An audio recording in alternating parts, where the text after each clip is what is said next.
दोस्तों, अगर आपने अभी हमारा चैनल सब्सक्राइब नहीं किया है तो उसके लिए आप सब्सक्राइब के बटन पे जाएं और उसके बाद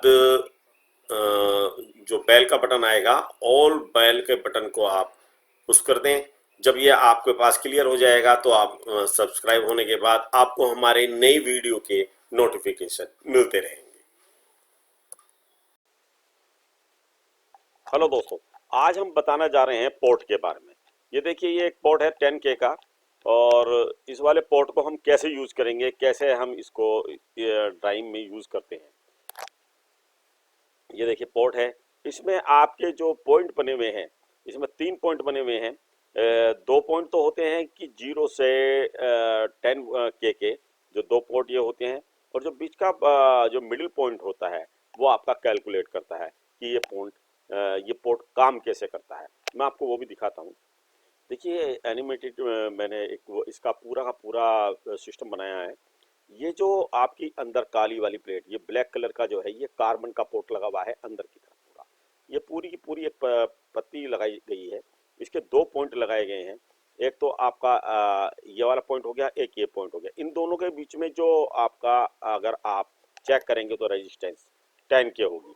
और जब हमारा जो हम इस पर नोब घुमाते हैं, ये जो बीच का पॉइंट है, ये आप देख सकते हैं कि ये इससे अटैच हुआ हुआ है। इसमें जो हमारा दूसरा वाला पॉइंट लगता है जो बीच में घूमता है, ये वो वाला पार्ट है जो बीच में इसका मूव करता है जब हम आगे से उसे घुमाते हैं। देखिए इसमें एक तरफ ये वाला पॉइंट लगा हुआ है और एक तरफ पॉइंट लगा हुआ है। ये तो चलता है आपके कार्बन के ऊपर, और ये वाला जो पॉइंट है ये चलता है सरफेस के ऊपर। सरफेस का मतलब है इस वाले के ऊपर। और जो कार्बन के ऊपर है वो यहाँ पर इस पे चलेगा, इस वाले फेस के ऊपर ये चलेगा, मूव करेगा। जैसे जैसे रोटेट करेगा वो ही वहीं तक की रेजिस्टेंस, अगर आपने एक पॉइंट यहाँ से लगा रखा है तो यहाँ और सपोज कीजिए वो यहाँ है, तो यहाँ के बीच का रेजिस्टेंस वो आपको इस वाले बीच वाले पॉइंट में देगा। अगर हम वायर इधर से लगाते हैं या इधर से लगाते हैं, अगर सपोज कीजिए हमने यहाँ 0 लगाया और यहाँ पे 10 वोल्ट दी प्लस वोल्टेज, तो उस समय अगर हम अपना पोटेंशियोमीटर लगाते हैं तो बीच वाले पर, तो 0 से 10 वोल्ट में डिफरेंस जो इतना भी रेजिस्टेंस का आएगा वो आपको यहाँ पर मिलेगा, जो हम ड्राइव की स्पीड कम बढ़ती करते हैं।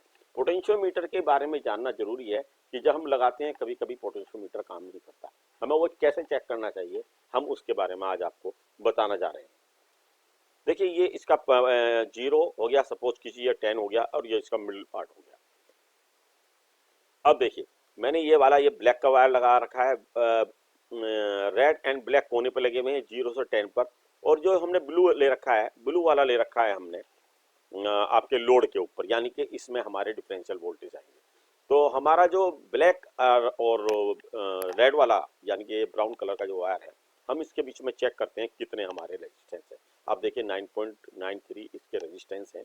और जो अभी हम जब एक वायर से दूसरे वायर को चेक करते हैं तो उस समय हमारे कितने आते हैं आपको दिखा देते हैं एक बार। जहाँ जैसे जैसे हम इसको घुमाएंगे वैसे वैसे यहाँ बढ़ेंगे। हमने अभी इसमें एक पॉइंट जोड़ रखा है, बीच वाले पे जोड़ दिया है हमने ब्लू वाले पर।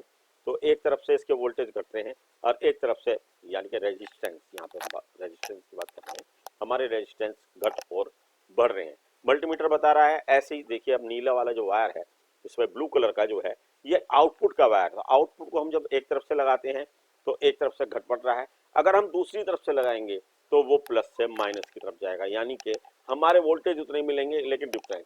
अगर रेड से हमें 0 मिल रहा है तो हमें ब्लैक की तरफ से 10 का वो के का हमें रेजिस्टेंस मिलेगा। या इसे एक और तरह से समझा जा सकता है। देखिए ये जब हम नोब ये घुमाते हैं तो ये वाला जो पोर्ट है, ये वाला ये इस बढ़ के चल रहा है, और पीछे वाला इस वाले इस पे सरफेस पे मिलके चल रहा है। तो ये इस वाले के साथ जो से इससे अटैच है, बीच वाला पोर्शन मैंने आपको दिखाया था अभी। जब जैसे जैसे आप ये नोब घुमाएंगे वैसे वैसे ये आपको ये वाला पोर्शन घूमेगा और इस वाले पर हमें आउटपुट मिलेगी सप्लाई। सपोज कीजिए यहाँ 0 है और यहाँ पर 10 है। अगर हम इस तरफ चलते हैं तो हमारा 0 से इस समय अगर ये 25% ले रहा है, तो यानी कि मोटे मोटे 2.5 किलो ओम मिलेगा, यानी कि वोल्टेज कम मिलेंगे। जैसे जैसे हम पूरे की तरफ चलते चले जाएंगे हमारे वोल्टेज इंक्रीज होते चले जाएंगे। अब देखिए मैंने वायर में दूसरी तरफ लगा दिया है, तो उस समय जब हम इसे घटाएंगे या बढ़ाएंगे तो वोल्टेज उसी के रेशो में बढ़ेंगे घटेंगे।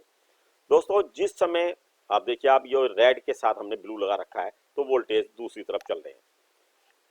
जब हम किसी पोटेंशियोमीटर को लगाते हैं और सपोज करिए कीजिए कि आपकी ड्राइव पर कभी कभी क्या होता है कि सब कुछ सही होता है लेकिन आपकी मोटर, आपकी ड्राइव पूरी तरह से काम नहीं कर पाती और एक बार चलने के बाद रुक जाती है, फिर स्पीड कम बढ़ती झटके मारने लगती है या जर्क पैदा होता है ड्राइव में, ये मोटर में, तो उस स्थिति में आपका पोर्ट खराब होता है। हम शॉर्ट फॉर्म में पोर्ट करते हैं, वैसे इसे पोटेंशियोमीटर कहते हैं।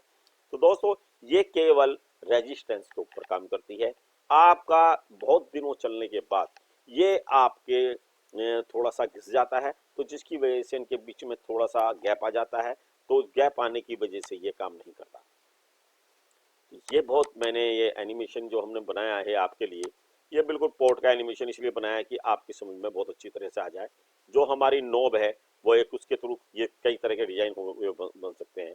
ये इससे अटैच रहती है, बीच में प्लास्टिक रहता है, ये प्लास्टिक है, और दूसरा भी एक टेफ्लॉन या प्लास्टिक हम यूज करते हैं, जिससे कि हमारा ये वाला जो हमारा मेटल पार्ट है ये हमारा इससे नोब से ना मिले। अगर ये इससे टच हो जाता है और जब हम इसको टाइट करते हैं, उसके ऊपर लगाएंगे, सपोज कीजिए जहाँ भी लगा रखा है हमने बोल्ट के थ्रू, तो ये टच होने के बाद ये ज़्यादा वोल्टेज लेगा या अर्थिंग में आ जाएगा, तो ये वोल्टेज की अप डाउन करेगा, क्योंकि ज़्यादातर हम जो ड्राइव की वोल्टेज यूज़ करते हैं 0 to 10, तो या एनालॉग की करेंगे तो एनालॉग का कार्ड हमारा ख़राब होने की चांसेस बढ़ जाते हैं। इसीलिए हमें ध्यान रखना पड़ता है कि जब भी हम कोई पोर्ट लगाएं, जब भी हम कोई पोटेंशियोमीटर लगाते हैं, तो हम चेक कर लें कि इसका कोई सा भी पॉइंट, तीनों पॉइंट जो हैं ये हमारी नोब के साथ रेजिस्टेंस में नहीं आनी चाहिए, ये बिल्कुल भी नहीं बोलने चाहिए, बिल्कुल भी कनेक्टिविटी नहीं होनी चाहिए।